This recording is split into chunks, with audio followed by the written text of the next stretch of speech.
Nous nous retrouvons encore aujourd'hui par la grâce de Dieu à notre rendez-vous de tous les samedis par la grâce de Dieu avec Sunday School.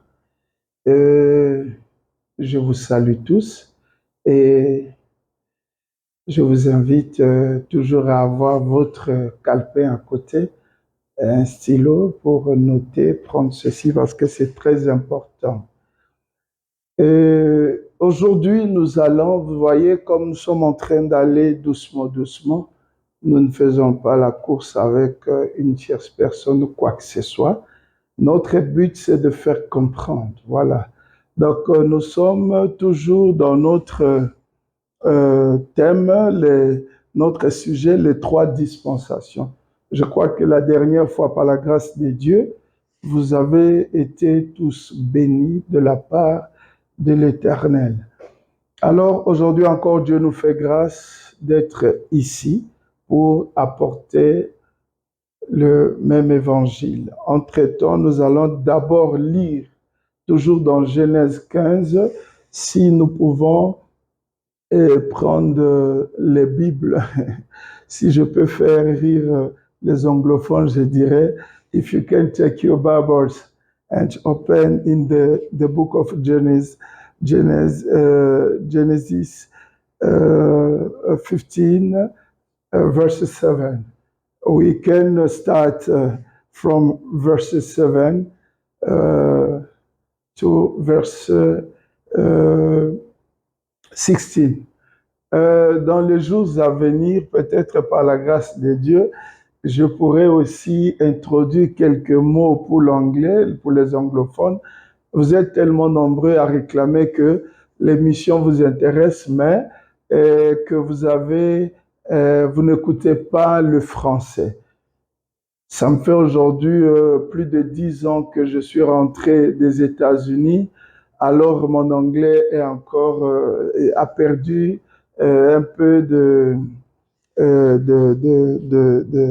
de force, s'il faut dire, parce que fut un temps où je ne pratiquais pas l'anglais. Mais ne vous inquiétez, par la grâce de Dieu, même si ça tardait avec moi-même, nous trouverons un interprète pour les anglophones. Merci. Donc, nous prenons Genèse 15, le verset 7.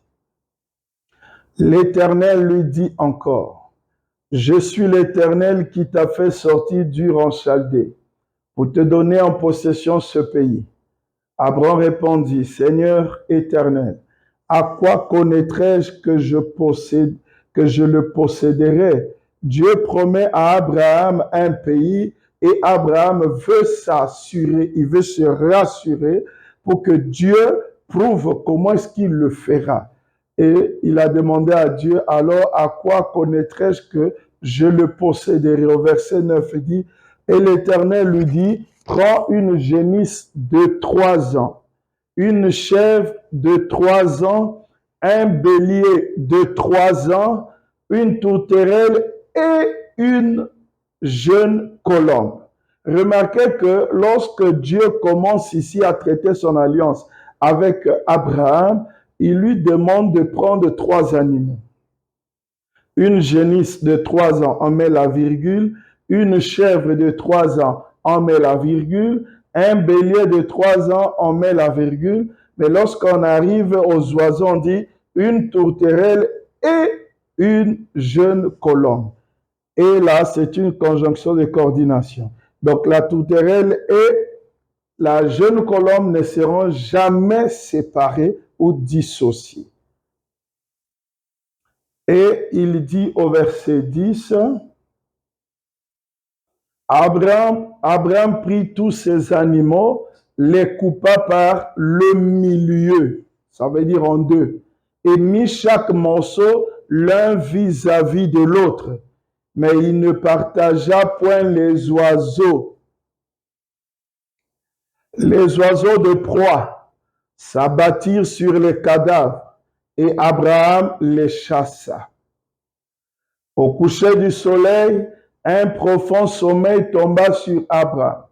Et voici une frayeur et une grande obscurité vers l'assaillir. Et l'Éternel dit à Abraham, sache que tes descendants seront étrangers dans un pays qui ne sera point à eux. Ils y seront asservis et on les opprimera pendant 400 ans. Mais je jugerai la nation à laquelle ils seront asservis et ils sortiront ensuite avec de grandes richesses. Toi, tu iras en paix vers tes pères, tu seras enterré après une heureuse vieillesse. À la 4e génération, ils reviendront ici, car l'iniquité des Amoréens n'est pas encore à son comble. Quand le soleil fut couché, il y eut une obscurité profonde. Et voici, ce fut une fournaise fumante, et des flammes passèrent entre les animaux partagés. En ces jours-là, l'Éternel fit alliance avec Abraham et dit, je donne ce pays à ta postérité, depuis le fleuve d'Égypte jusqu'au grand fleuve, au fleuve Euphrate, et ainsi de suite. Que le Seigneur ajoute les riches bénédictions sur sa parole et qu'il vous bénisse aussi. Donc, nous voyons ici, dans notre lecture, que Abraham, soit Dieu traitait alliance avec Abraham. Mais avant d'entrer dans ce qu'on a promis de développer, j'aimerais d'abord, en introduisant, souligner certaines choses. Nous allons juste prendre ici les éléments qui ont constitué l'alliance de Dieu avec Abraham, et cela aussi au futur pour sa postérité que nous sommes. Je vais parler des élus, voir ces éléments-là, qu'est-ce que ça signifie, quelles sont leurs significations, leur importance pour chacun de nous. Alors, ici, j'avais déjà souligné dans notre première émission que nous sommes en train de parler de la grâce de Dieu, la grâce souveraine de Dieu, ou le plan éternel du salut de Dieu au travers d'Abraham et pour sa sémence, pour toute l'humanité. Maintenant, Dieu, pour ce salut-là, pour ce programme qu'il avait de sauver l'homme par lui-même, il l'a établi en 3 phases. C'est ce que nous avons commencé à voir et appeler cela par les 3 dispensations. Pas nous-mêmes, mais le prophète de l'heure, William Mario Branham. Donc, dans la lecture, si vous étiez attentif avec moi, il y a d'abord, quand Abraham demande à Dieu de le rassurer, par quoi connaîtrais-je que je le posséderai, ce pays-là, pour que ça ne soit pas des déclarations vaines, Dieu devait prouver à Abraham comment il procéderait pour ce salut. D'abord, il lui dit, va prendre 3 animaux. Il dit, prends-moi la génisse, la chèvre et le bélier. Et Dieu précise, il faut que chacun de ces animaux ait seulement 3 ans. Même pas 3 ans et demi, ni 2 ans et demi, ni pas, surtout pas 4 ans. 3 ans, 3 ans, 3 ans. Abraham a pris les animaux, puis il les a coupés au milieu, ça veut dire en 2, d'après l'instruction de l'Éternel. Et lorsqu'il coupe les animaux, il les place là. Chaque animal coupé ressort 2 morceaux. Donc les 2 morceaux, il les place en face. Au milieu des 2 morceaux, il y a un passage. Et donc ici, on aura 6 morceaux. Puisque 3 animaux coupés, les 2 morceaux face à face pour chacun d'eux, alors on aura 6 morceaux. Et ça laissait une voie, une passerelle au milieu de ces morceaux-là. Alors, qu'est-ce qui se passe? On nous dit qu'Abraham est resté longtemps à veiller sur ces morceaux-là. Et à un certain moment, il y a eu l'obscurité. Et cette obscurité-là l'a effrayé. Donc, il a eu peur. Et lorsqu'il ressent la peur, il voit que l'obscurité était tellement effrayante. Et après l'obscurité, nous allons voir qu'on nous dit, Abraham a eu sommeil, Abraham a dormi. Et pendant qu'il dormait, il y a eu la présence des oiseaux de proie. Ça veut dire des corbeaux, des charognards qui sont venus voulant manger ces sacrifices-là. Donc, en d'autres termes, ils voulaient gaspiller, ils voulaient contredire, ils voulaient détruire l'œuvre que Dieu accomplissait pour Abraham. Alors, qu'est-ce qu'Abraham a fait? La Bible nous dit, Abraham chassa ses oiseaux. William Branham va interpréter tout ça. Et après avoir chassé les oiseaux, tout cela a un rapport avec chaque élu.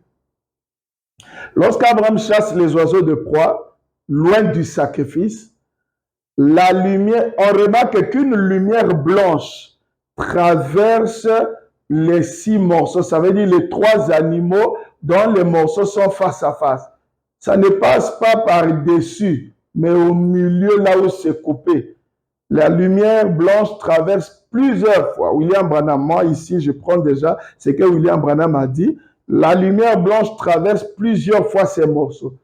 Pas une seule fois, plusieurs fois. Alors, à la fin, Dieu donnera la promesse à Abraham. Il dit, toi, pour tes descendants, ils passeront d'abord par l'esclavage et après je les délivrerai. Mais toi, Abraham, tu iras en paix te reposer auprès de tes pères. Ça veut dire tu seras enterré auprès de tes pères en paix. Ça veut dire Dieu lui promet la paix, le shalom dans son repos. Alors William Branham a interprété tout ça. Au lieu de prendre ça en détail, j'aimerais que nous puissions introduire ça dans ce que nous allons développer et je serai là en train de vous rappeler. Rappelez-vous quand on avait lu ceci, les éléments précités et nous allons aussi alors les démontrer. Et après là, je crois que nous allons essayer d'entrer maintenant dans le vif du sujet. On se pose la question ici. Pourquoi Dieu, lorsqu'il veut traiter alliance avec Abraham, il lui exige un nombre déterminé? Il pouvait juste dire, Abraham, prends les animaux. Ou prends il pouvait aussi dire, juste exiger le type de l'animal à prendre. Il pouvait dire, prends génisse, la chèvre, prends le bélier. Mais le nombre, tu peux en prendre comme tu veux. Non, il a dit 3. Et il a dit, chacun des animaux devrait avoir 3 ans. Nous allons développer, et surtout comme dans le sens de récapituler, pour ceux qui n'avaient pas suivi avant. Pourquoi 3 animaux? Je lis Frère Branham. On avait dit que on va se forcer à rester avec l'interprétation de William Branham. Nous n'allons rien interpréter. Il jura par lui-même prêcher le dimanche 12 décembre 1954, le paragraphe 144. Maintenant, pendant que ceci se déroule, suivez. Prenez les génisses, les chèvres et tout. Prenez les génisses, prenez les chèvres. Et tout devait avoir 3 ans. Tout devait avoir 3 ans. Virgule, les 3 différentes dispensations. Si on peut remettre un peu notre schéma, on avait fait ceci.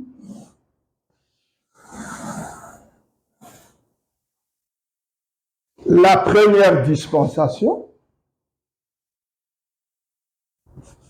je vais écrire ici première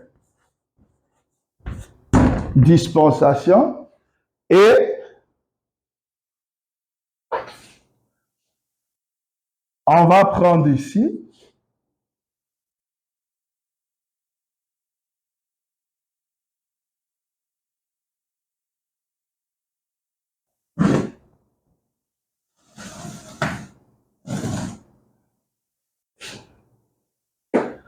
Deuxième dispensation.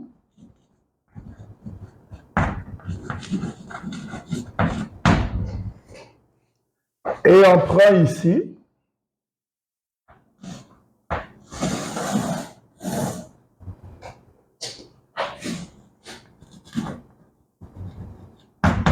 troisième dispensation. Vous pouvez aussi vous étonner pour dire, mais pourquoi il a mis ça comme ça au-dessus des uns des autres? Mais il pouvait au moins le mettre comme ceci par exemple. Les aligner dans ce sens-ci. Donc ça veut dire première, deuxième et troisième. C'est bien, c'est une très bonne pensée. Mais avec Dieu, nous n'allons pas nous baser sur nos pensées. Vous allez comprendre plus tard pourquoi est-ce que d'autres dispensations essaient de prendre leur début dans les précédentes. Donc nous n'allons pas faire ça de la manière de l'école. N'oubliez pas que ce sont les choses spirituelles, c'est inspiré. Donc, il dit, tout devait avoir 3 ans, les 3 différentes dispensations. La paternité, la filiation, le Saint-Esprit, voyez-vous, 3 ans. Tout avait 3 ans.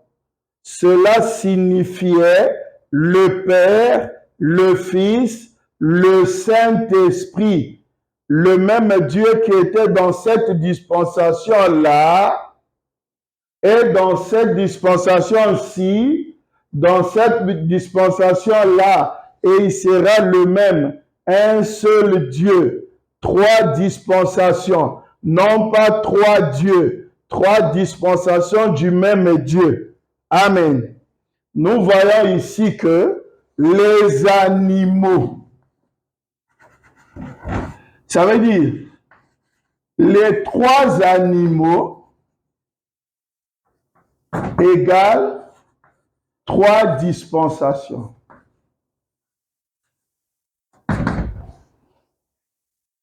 Et lui, il a nommé les dispensations. Il a dit lui-même la filiation. Il dit d'abord la paternité, la filiation et le Saint-Esprit. Donc, si on peut dire ici, la paternité,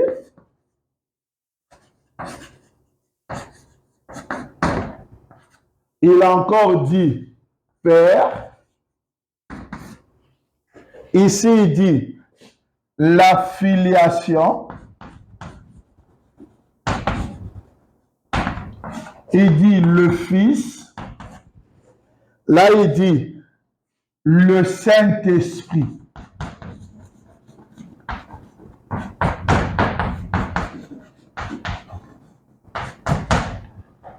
Donc, la dispensation du Père, du Fils et du Saint-Esprit. La paternité, la filiation et le Saint-Esprit. Ça, c'était pour les animaux. Maintenant, les 3 ans indiquent quoi? Nous lisons dans la brochure La foi d'Abraham, prêché à Los Angeles le mercredi 15 avril 1959 soir, paragraphe 61. Maintenant, restez un instant tranquille. On termine. Vous les malades, vous les nécessiteux, vous qui avez un pas dedans, un pas dehors, considérez cette confirmation de l'alliance. Il a dit, va me prendre une génisse de 3 ans. J'espère que vous saisissez ces 3 ans. Une génisse de 3 ans, une chèvre de 3 ans, un bélier de 3 ans. 2 points. Adam, la loi, Christ. 3 ans. 3. Ce 3 parfait, comme Père, Fils et Saint-Esprit. Voyez, Dieu dans la dispensation du Père, Dieu, le même Dieu dans la dispensation du Fils, le même Dieu dans celle du Saint-Esprit. 3 offices de Dieu. La dispensation du Père, la dispensation du Fils, la dispensation du Saint-Esprit. 3 ans. Voilà. Donc, nous voyons ici que même les 3, on nous dit ici, ça veut dire 3 ans égale aussi 3 dispensations. Ça signifie aussi 3 offices. Les 3 offices, c'est le Père, le Fils, le Saint-Esprit. Et il appelle ça la dispensation du Père, la dispensation du Fils et la dispensation du Saint-Esprit. Nous allons lire. Nous sommes ici en train de voir pourquoi le chiffre est 3. Pourquoi il n'a pas dit 4 animaux? Pourquoi il n'a pas dit 4 ans? Mais pourquoi il insiste sur 3? Et je veux aussi que vous reteniez, il s'agit de votre salut. Ne prenez pas les choses à la légère. La Bible dit, qu'est-ce qu'un homme peut gagner dans ce monde pour perdre son âme? Il n'y a rien à comparer avec l'âme dans ce monde. Donc, tout ce qui concerne l'âme, il faut en prendre soin comme si c'était question de vie ou de mort. Frère Branham dit, lorsque nous nous rendons au restaurant, si on nous sert à manger et que nous trouvons un cafard dedans, on sera beaucoup exigeant. Et on verra le restaurateur pour lui dire, mais qu'est-ce que tu as fait? On ne mangera plus, on abandonnera. Et on ne peut pas payer ce plat. Et il a comparé l'église au restaurant. Et le pasteur, c'est le restaurateur ou le cuisinier. Alors, exigez ce que vous voulez manger. Voyez si c'est de la qualité. Voyez-vous. Donc, c'est pour l'âme. Tout ce que nous pouvons avoir dans ce monde d'ici passera. Même notre corps passera. Donc, la chose éternelle, c'est lorsqu'elle croit la parole, bien entendu, c'est l'âme. Donc, pour l'âme, il faut être exigeant. Voyez. Donc, si Dieu dit 3 dispensations, c'est 3 dispensations. Il n'y aura pas un pasteur qui viendra te dire, non, il y a maintenant 4 dispensations. Toute inspiration est basée sur l'écriture et soutenue par le messager de l'heure. Voilà. Toute inspiration en dehors du message, il faut rejeter cela, c'est diabolique. Il n'y a pas eu 4 animaux ni 4 animaux, ni d'animaux à 4 ans, mais c'est 3 ans. Donc nous avons vu avec le message que les 3 là représentent, que ce soit les 3 animaux, les 3 ans représentent les 3 dispensations, les 3 offices du Père, Père, Fils, Saint-Esprit, ou encore les 3 dispensations. Je suis ici dans la brochure « Une vie cachée en Christ », prêché le jeudi 10 novembre 1955, le paragraphe 19. Maintenant, dans le 3 points, c'est juste comme si Dieu vivait dans ces 3 parvis. Il vit certainement de parvis de la tente d'assignation. Il vit aussi ici dans le lieu saint. Mais le lieu où il demeure, 3 points, ceci c'était juste les attributs de sa présence dans le Saint des Saints. Eh bien, c'est tout comme vous. Si vous observez bien dans la Bible, mathématiquement parlant, 3 est le nombre de Dieu pour la perfection. Dieu est parfait en 3. La divinité est parfaite en 3. 2 points. Le Père, le Fils et le Saint-Esprit. Le seul vrai Dieu. Lorsqu'on doit vous présenter la divinité, vous présentez le seul vrai Dieu. Il faut que ce Dieu-là ait en lui les 3 attributs. Père, Fils et Saint-Esprit. S'il y a un parmi les 3 qui manque, vous n'avez pas le vrai Dieu. Et si on ajoute un autre attribut, alors vous êtes en dehors du compte. Mais non, le seul vrai Dieu, la divinité est parfaite en 3. 2 points. Le Père, le Fils et le Saint-Esprit. Et les dispensations sont parfaites en 3. Les dispensations sont parfaites en 3. Et 3, 7, 12, 24, 40 et 50 sont des nombres de la mathématique de Dieu. On les trouve d'un bout à l'autre des Écritures. Et remarquez maintenant, vous-même, vous êtes parfaits en trois, l'âme, le corps, l'esprit. L'eau, le sang, l'esprit. Ces trois choses qui sont sorties de son corps constituent la nouvelle naissance. Il y a trois choses qui sont sorties de son corps qui constituent la nouvelle naissance. L'eau, le sang, l'esprit. Et il faut la même chose pour obtenir une naissance naturelle. J'ai un auditoire mixte, mais vous écoutez votre médecin, je suis votre frère. Lorsqu'un bébé naît au cours de la naissance naturelle, la première chose qui sort, c'est l'eau, ensuite le sang, puis vient l'esprit ou la vie. Voilà. Donc, nous remarquons ici que William Branham nous dit, les dispensations sont parfaites en trois. Nous avons la première dispensation, la deuxième et la troisième. Alors, on n'aura pas besoin d'une quatrième dispensation. Non, ça n'existe pas. Nous avons déjà la perfection. J'insiste parce que notre but ici, pour que lorsque vous allez comprendre, vous n'allez plus être dupé par qui que ce soit. Maintenant, je lis dans la brochure La loi ou la grâce, prêché le 6 octobre 1954, le paragraphe 21. Ainsi donc, Dieu a écrit 3 Bibles. Dieu fait tout par 3. Dieu fait tout par 3.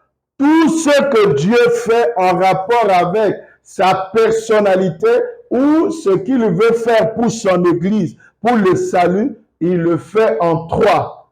Il a écrit 3 Bibles. Il y avait 3 venues de Christ. Il y a 3 dispensations de la grâce. Voilà, c'est. Il y a 3 personnes dans la 3 manifestations de l'unique personne dans la divinité plutôt. Et toutes ces choses, voyez-vous, Frère Branham nous dit ici que Dieu fait tout en 3, pas 4. Dans la brochure Le Trône, je vous donnerai la citation plus tard, il dit, celui qui utilise 4, Dieu utilise 4 seulement en rapport avec son Église terrestre. Mais quand il s'agit du salut et tout consort, c'est le chiffre 3. Il donne le chiffre 4 lorsque il y a eu 3 Hébreux dans la fournaise ardente. Mais Meshach, Shadrach, Abednego, lui, il était la 4e personne. Lorsque Jésus a fait 3 jours, le 4e jour, il a été ressuscité. Il dit en dehors de ça, en ce qui concerne le salut, ça c'est le truc, la délivrance avec la chair, c'est terrestre. Parce que l'homme qu'on a délivré, il va encore mourir. Celui qu'on a sorti du feu là, les Shadrach, ils sont encore morts. Mais quand il s'agit de l'âme du salut, lui n'utilise pas 4, c'est le diable qui utilise ça. C'est pourquoi Frère Branham dit, si vous faites quelque chose 3 fois, ça a échoué, même dans votre vie. La 4e fois, n'essayez pas, ça sera pire, parce que ça sera le diable. Parce que Dieu agit dans les chiffres, et le chiffre 3, dans sa mathématique, c'est le chiffre de la perfection. 3 est ma doctrine. Il dit ceci, donc pourquoi les gens sont si ballottés. On veut me signaler là-bas que mon temps est déjà écoulé, mais on ne peut pas laisser ça comme ça. Et je n'ai même encore rien dit. Je vais quand même dire quelque chose pour essayer de faire asseoir ce que nous avons à voir aujourd'hui. C'est tellement merveilleux. Restez attentifs, vous allez voir ce qui va se passer. Dans la brochure, pourquoi les gens sont si ballottés, prêché le 1er janvier 1956, le paragraphe 77. Écoutez, maintenant, souvenez-vous toujours de ma doctrine ici au tabernacle. Souvenez-vous toujours de ma doctrine ici au tabernacle. 2 points. Qui parle? William Branham. Il attire l'attention de son église, de Jeffersonville et du monde entier, partout où on appelle soleil couchant tabernacle, lumière du soir tabernacle, lys tabernacle, Jéhovah Jireh tabernacle, Branham tabernacle. Partout là, ce sont les églises de William Branham. Ce sont les circulaires de Branham tabernacle de Jeffersonville. Donc, ceci, il nous dit ça. Il dit maintenant, souvenez-vous toujours de ma doctrine ici, virgule, au tabernacle, deux points. Vous devez suivre Dieu en trois, parce qu'il est rendu parfait en cela. Vous devez suivre Dieu en trois. Ne suivez pas Dieu en quatre, en ceci et cela. Vous allez dire, mais il y a d'autres chiffres. Oui, nous parlons du salut. Frère Branham dit, lorsqu'il s'agit du salut, lorsqu'il révèle sa parole, il utilise deux nombres ou deux chiffres. Soit 3, soit 7. 12, c'est pour l'adoration. 40, ce sont des tentations. 50, c'est le jubilé. Voilà. Donc, lorsqu'il est question de révéler la parole en ce qui le concerne, pour qu'il nous manifeste et révèle sa personnalité au travers de sa parole, pour prouver sa divinité, Dieu utilise le chiffre 7 et le chiffre 3. Et c'est pourquoi il nous dit, suivez-lui toujours en 3. Parce qu'il est rendu parfait en 3. Et les 3 dispensations de la grâce de Dieu dans le temps rendent Dieu parfait. Ce n'est pas ces dispensations-là qui vont rendre Dieu parfait. Dieu est déjà parfait. Mais ça veut dire que parmi les hommes, il va leur prouver que c'est moi qui ai promis, c'est moi qui viens faire et c'est moi Dieu. Pour que vous soyez sûr, vous ne verrez pas quelqu'un d'autre. Vous verrez Dieu venir. Il viendra en tant que Père, en tant que Fils, en tant que Saint-Esprit. Et lorsqu'il est Père, on peut dire oui, c'est lui, mais est-ce qu'il accomplira le deuxième acte? On voit aussi la deuxième dispensation. Oh, il devient Fils. Ah, c'est toujours le même Dieu. Dieu ne change pas. C'est le même Dieu, mais qui change de manifestation. Il se manifeste en tant que Père, il se manifeste en tant que Fils, il se manifeste enfin en tant que Saint-Esprit. Ah! C'était notre Dieu qui avait commencé sa marche là-bas ou sa course. Voilà qu'il arrive à la fin. Ah, nous le comprenons mieux. On le connaît maintenant mieux. Alors, c'est l'expression qui veut dire, ils seront parfaits en 3. Donc, il fait ses œuvres en 3. Maintenant, je crois que ça, c'est ce que nous avons lu, c'est pour soutenir. Pourquoi 3 ans? Pourquoi 3 animaux? Il s'agit de 3 dispensations avec les 3 offices de Dieu. Il n'y en a pas 4, il n'y en aura pas. Maintenant, écoutez, suivez. Je vais lire quand même quelque chose.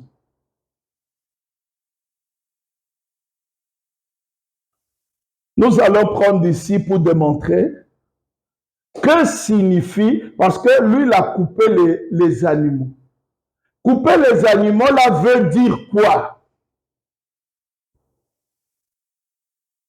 Il a coupé les animaux, il les a mis face à face, leurs morceaux là. Mais ça veut dire quoi? Parce que, au fait, si nous ne comprenons pas la véritable signification de ces actes qu'il a accomplis là, le message va passer par-dessus ou par-dessous les pieds. Pourquoi a-t-il coupé les animaux? Mais il pouvait les présenter à Dieu comme ça. Parce que nous voyons qu'après, avec Moïse, on égorgeait juste, on prenait le sang. Mais on ne coupait pas en morceaux. Mais pourquoi avec Abraham, il y a eu coupure des animaux? Pourquoi on n'a pas juste égorgé ou immolé, mais on a coupé les morceaux? C'est ce que nous allons lire. Il jura par lui-même. Prêché le 12 décembre 1954, le paragraphe 191. Remarquez, maintenant, voyez, il a dit, ne sépare pas ceci. Maintenant, observez ce qui est arrivé lorsqu'il a montré ses expiations. Donc, lorsqu'il coupait les animaux, il voulait ici préfigurer ou montrer en avance les expiations. Donc, ces 3 animaux-là,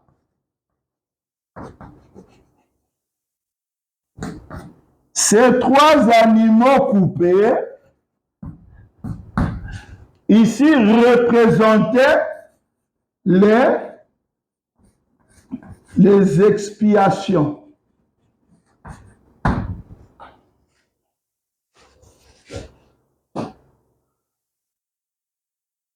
Ce sont les expiations. Les au pluriel. Et s'il y a eu 3 animaux, on aura combien d'expiations? 3. Souvenez-vous, c'est Sunday School, ça veut dire l'école du dimanche. Nous sommes à l'école du Saint-Esprit. Donc, il faut répondre aux questions. Et voilà. Maintenant, observez ce qui est arrivé lorsqu'il a montré ses expiations. Il a montré qu'il y aurait un temps où elle serait séparée, ces dispensations. Parce que si on prend la première dispensation ici, on peut appeler ça génisse. La deuxième ici, on va appeler ça chèvre. Et ici, la troisième, on va appeler ça bélier.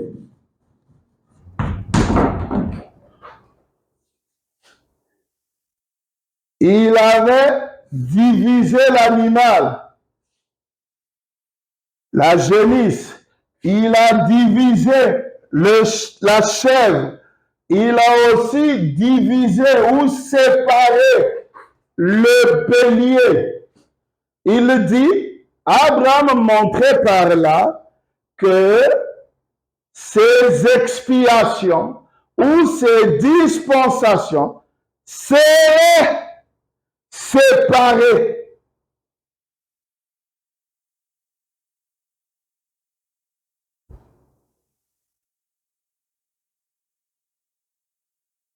Il a montré qu'il y aurait un temps où elles seraient séparées, virgule, ces dispensations. Maintenant, on arrive là où, pourquoi j'avais dit que on ne pouvait pas représenter notre schéma comme ceci. Première dispensation, deuxième, troisième. Non. On ne peut pas les représenter comme ceci. Dieu ne divise pas comme ça. C'est l'homme qui divise comme ceci. Quand Dieu lui divise, il divise parce qu'il dit que la génisse, il a fait quoi? Il a coupé au milieu. C'est spirituel. Considérez que ici, c'est le milieu de ça. Ça veut dire quoi? Cette dispensation va changer et céder la place à une nouvelle dispensation. Mais puisqu'il est question ici des croyants, que Dieu lui-même a appelé dans cette dispensation, qui sont en train de suivre cette dispensation qui va aller jusqu'à sa fin, mais avant que ça n'arrive à sa fin, une autre nouvelle dispensation commence au milieu là où on avait séparé l'animal. Et c'est là la zone de turbulence. Pourquoi? Frère Branham dit dans la brochure, l'évangélisation du temps de la fin, il y a toujours eu des combats. Il y a toujours eu des difficultés lorsqu'une dispensation doit changer en une autre nouvelle dispensation. Qu'est-ce qui va arriver?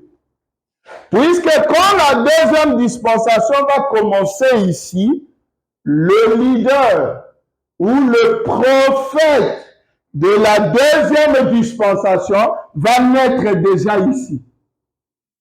Jésus naît ici. Alors que la première dispensation, c'est Moïse.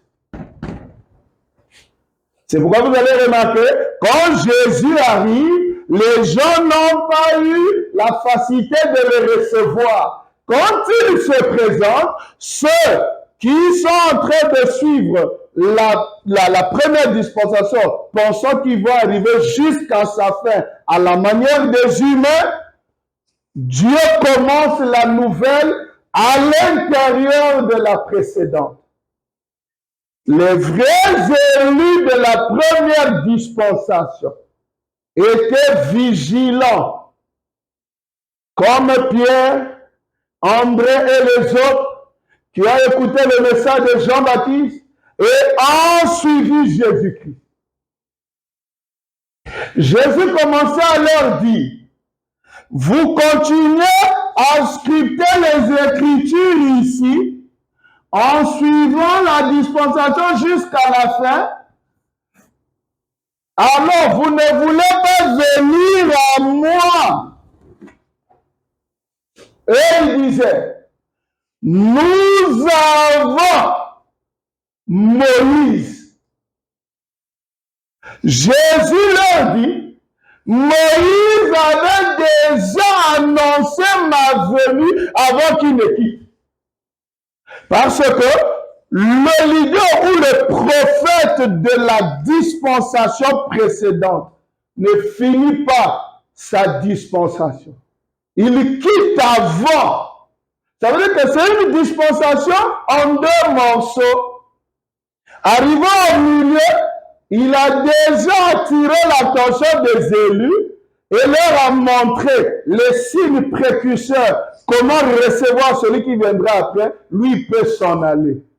Maintenant, ses auxiliaires continuent, mais en gardant les yeux sur ce que lui leur a indiqué. Dès qu'ils voient la chose, ils se détachent de la première dispensation pour suivre la nouvelle. Et cela n'est réservé que pour un petit groupe, les élus. Le reste, ils continuent sur la ligne droite. Je vais attirer votre attention. C'est pourquoi je dis que c'est la zone de turbulence. Mais n'ayez pas peur. Par la grâce du Seigneur, nous allons sortir de toutes les zones de turbulence. Remarquez Jésus-Christ. Il est né sous la loi de Moïse, dans la première dispensation. Le 8e jour, lorsqu'on doit aller à consacrer le bébé, le premier-né, selon la loi de Moïse. La Bible dit, selon la loi de Moïse, les parents de Jésus l'ont amené au temple. Et selon la même loi de Moïse, amen, vous allez remarquer que Moïse avait déjà dit que pour consacrer tout premier-né mâle, il faut qu'il y ait des sacrifices. Et qu'est-ce qui s'est passé? Les parents de Jésus étant pauvres, ils ont amené les tourterelles, les sacrifices des pauvres. Mais la nouvelle dispensation venait déjà de démarrer. Mais le leader est né dans la première dispensation, vivant selon la loi de la première dispensation. Et lorsqu'il grandit, il est baptisé dans le baptême de la première dispensation. Et quand il commence son ministère, lui-même baptise les gens dans le baptême de la première dispensation. Mais tout en commençant à leur donner la vision sur la nouvelle doctrine de la deuxième dispensation. Jésus mangeait la Pâque. Vrai ou faux? C'était la loi de Moïse. Mais avant de quitter, il leur institue la Sainte Seine. C'est ce que vous ferez après moi. Les choses que le nouveau leader introduit pour la nouvelle dispensation, on les pratique après. Mais pendant qu'il est là, il pratique les choses de la dispensation passée. Je vais vous donner une citation. Vous allez lire dans Hébreux chapitre 1er, la brochure de 1957. William Branham dit, remarquez, je ne sais pas si je peux lire ça, comme ça on va finir. Et quand vous avez déjà vu un peu et que vous avez l'idée, on va développer. Je dis, on va doucement, doucement. Je vais lire parce que les déclarations comme ça, vagues, c'est pas bon. On va lire.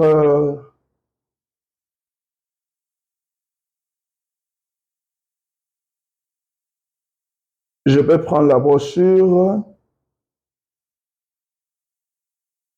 Comme ça, ça va bien éclairer, bien rendre les choses bien claires pour chacun de nous. Je vous avais dit, même des petits enfants vont comprendre. Je suis dans Hébreux chapitre 1er.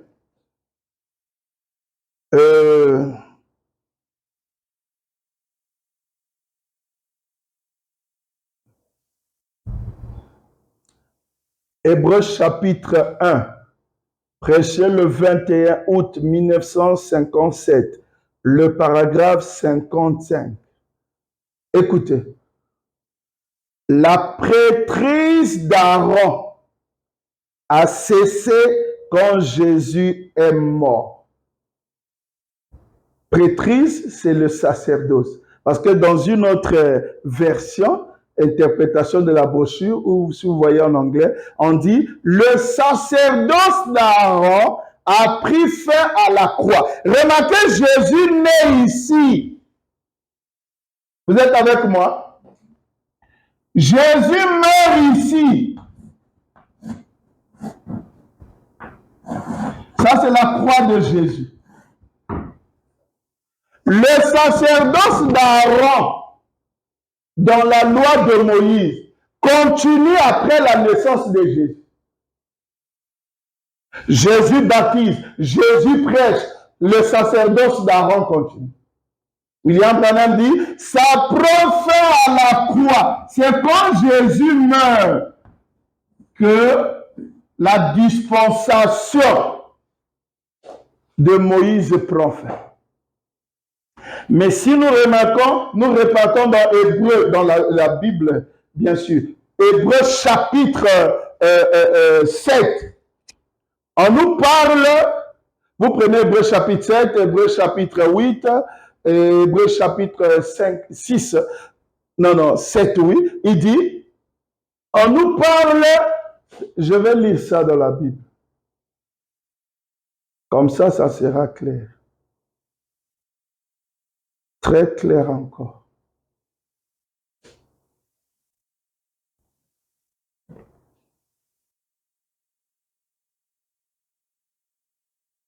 La Bible dit dans Hébreux chapitre 7, le verset 18, « Il y a ainsi abolition d'une ordonnance antérieure à cause de son impuissance et de son inutilité, car la loi n'a rien amené à la perfection et introduction d'une meilleure espérance, par laquelle nous nous approchons de Dieu. Et comme cela n'a pas eu lieu sans serment, car tandis que les Lévites sont devenus sacrificateurs sans serment, Jésus l'est devenu avec serment par celui qui lui a dit, le Seigneur a juré et il ne se repentira pas. Tu es sacrificateur pour toujours, selon l'ordre de Melchisédek.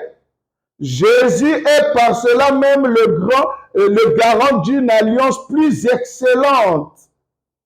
De plus, il y a eu des sacrificateurs en grand nombre parce que la mort les empêchait d'être permanents. C'est merveilleux. Mais lui, parce qu'il demeure éternellement, possède un sacerdoce qui n'est pas transmissible. Alléluia. Écoutez. Ici, dans la première dispensation de la loi de Moïse, pour être sacrificateur, il fallait naître dans la tribu de Lévi. C'est pourquoi on les appelle les Lévites. Ils étaient des Lévites selon leur tribu. si tu n'étais pas né dans la tribu de Lévi, tu ne pouvais pas prêcher. Et Aaron était leur grand sacrificateur. Maintenant, quand la nouvelle dispensation arrive, on est étonné de voir un certain Jésus qui vient prêcher alors qu'il n'est pas de la tribu de Lévi, lui est de la tribu de Juda. Pourquoi?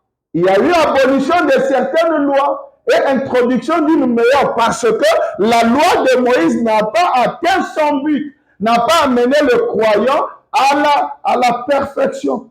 Alors on devait annuler cela pour une meilleure espérance. Qu'est-ce qui arrive? Nous remarquons que lui ici, les Lévites, l'un meurt, il remplace l'autre. Il meurt, il remplace l'autre. Il meurt, il remplace l'autre. Mais avec Jésus, on ne remplace pas. Ce n'est plus le sacerdoce d'Aaron qui va s'achever à la croix, mais c'est maintenant le sacerdoce selon Melchisédek. Là, on ne tient plus compte des tribus. Voilà. Alors ici, c'est pourquoi quand la nouvelle dispensation arrive, le jour où Paul amène Timothée dans le tabernacle, les Juifs s'en foutent. Il dit, il a introduit un païen dans la synagogue. C'est contraire à la loi de Moïse. Parce qu'ils ne comprenaient pas. Ceux qui fouillaient là, c'est ceux qui vivaient maintenant dans la deuxième partie de la première dispensation, ne sachant pas qu'une nouvelle a déjà démarré. Je ne sais pas si vous comprenez. C'est pourquoi on coupait les animaux en deux. Ça veut dire que... Alléluia.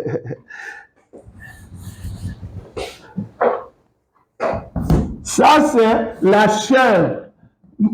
Abraham a séparé en deux. Ça veut dire que les dispensations vont changer. Et ça va changer à partir d'où? À partir d'ici, là où on a coupé, une nouvelle commence. Les élus qui ont vécu à la première moitié, qui ont compris le messager, ils ont déjà vu la chose annoncée qui est à venir. Mais les incrédules continuent. Nous avons Moïse comme guide. Et Jésus dit, si vous aviez cru Moïse ou connu Moïse, vous m'auriez accepté.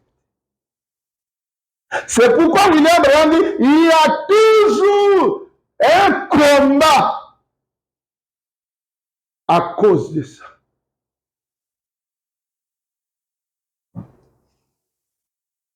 Si je peux vous lire quelque chose, un verset biblique pour en terminer. Oh, j'avais dit qu'on n'ira pas trop loin avec ça.